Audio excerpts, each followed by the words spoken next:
हरे कृष्णा। ओम नमो भगवते वासुदेवाय। हिंदू धर्म में एकादशी का विशेष महत्व है और सभी एकादशियों में देवशयनी एकादशी को सबसे महत्वपूर्ण माना गया है, क्योंकि ये वही खास समय है जब भगवान विष्णु क्षीर सागर में योग निद्रा में चले जाते हैं और इसी समय से चातुर्मास प्रारंभ हो जाता है। इस दौरान कोई भी शुभ काम जैसे विवाह, गृह प्रवेश आदि नहीं किए जाते। आषाढ़ मास के शुक्ल पक्ष में आने वाली एकादशी है देवशयनी एकादशी, जिसे हरिशनी एकादशी भी कहते हैं। इस दिन उपवास रखने से और धार्मिक पुण्य आदि के कार्य करने से भगवान विष्णु अत्यंत प्रसन्न होते हैं। इस दिन भगवान विष्णु की प्रतिमा को शयन कराया जाता है। आइए जानते हैं साल 2025 में देवशयनी एकादशी का व्रत कब रहेगा, एकादशी और द्वादशी तिथि कब से कब तक रहेगी, कौन कौन से शुभ योग बन रहे हैं, भद्राकाल का समय कब से कब तक रहेगा और व्रत खोलने का यानी व्रत पालन करने का शुभ मुहूर्त कब से कब तक रहेगा। एकादशी व्रत के नियमों का पालन 3 दिन तक किया जाता है, जिसमें कुछ नियमों का पालन दशमी तिथि से ही प्रारंभ हो जाता है। व्रत रखने वाले भक्तों को दशमी तिथि के सूर्यास्त के बाद अन्न ग्रहण नहीं करना चाहिए, लेकिन फल, जल या दूध का सेवन आप रात के समय में कर सकते हैं। फिर एकादशी के दिन विधि विधान से भगवान विष्णु का, माँ लक्ष्मी जी का, भगवान श्री कृष्ण का पूजन कर हो सके तो रात्रि जागरण करके फिर अगले दिन शुभ मुहूर्त में द्वादशी तिथि को व्रत खोलना चाहिए। इस व्रत में आप दूध, जल, मौसमी फल और ड्राई फ्रूट्स आदि का सेवन कर सकते हैं। इस बार देवशयनी एकादशी का व्रत बहुत ही शुभ योगों के साथ रखा जाएगा, क्योंकि इस बार त्रिपुष्कर योग और सर्वार्थ सिद्धि योग देवशयनी एकादशी के दिन बन रहे हैं। ऐसे में अगर आप भी भगवान विष्णु की कृपा प्राप्त करना चाहते हैं, पापों से मुक्ति पाना चाहते हैं और मोक्ष प्राप्ति की कामना रखते हैं, तो आपको भी इस दिन कुछ नियमों का पालन करके व्रत रखना चाहिए। आषाढ़ शुक्ल एकादशी तिथि प्रारंभ होगी 5 जुलाई दिन शनिवार को शाम 6:59 से और एकादशी तिथि समाप्त होगी 6 जुलाई रविवार की रात 9:14 पर।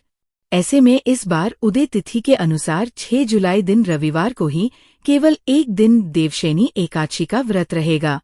ध्यान रखिएगा, एकादशी का व्रत 2 दिन नहीं बल्कि केवल 6 जुलाई को है। सभी गृहस्थ जन और वैष्णव जन एकमात्र इसी दिन एकादशी का व्रत रखेंगे।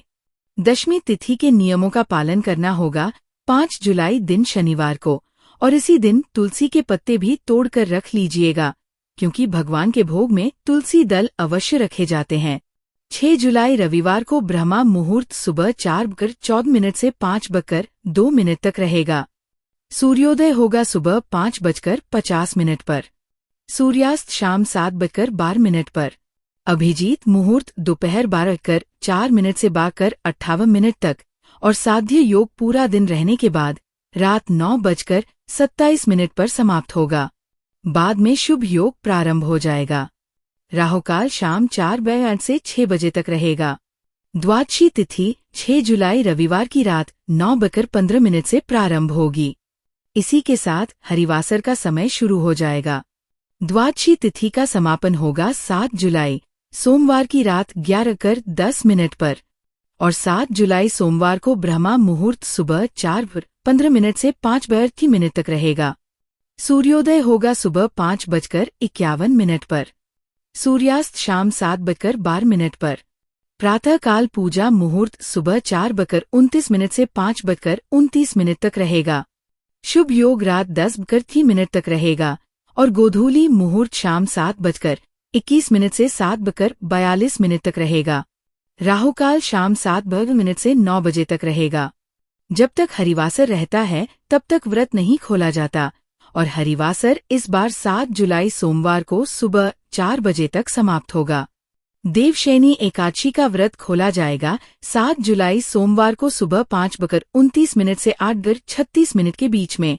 व्रत पारण मुहूर्त आपको शुभ और निर्धारित मुहूर्त के अंदर ही करना चाहिए और इस बार 6 जुलाई रविवार को यानी देवशयनी एकादशी के दिन भद्रा लग रही है। भद्रा का समय रहेगा सुबह 8:08 से लेकर रात 9:14 तक, लेकिन इस बार भद्रा का वास पाताल लोक में रहेगा, इसलिए धरती लोक पर भद्रा का कोई अशुभ प्रभाव नहीं होगा। आप पूजा पाठ जैसे काम इस दौरान कर सकते हैं। ये थी आज की वीडियो। अगर आपको अच्छी लगी हो तो वीडियो को लाइक जरूर कीजिएगा।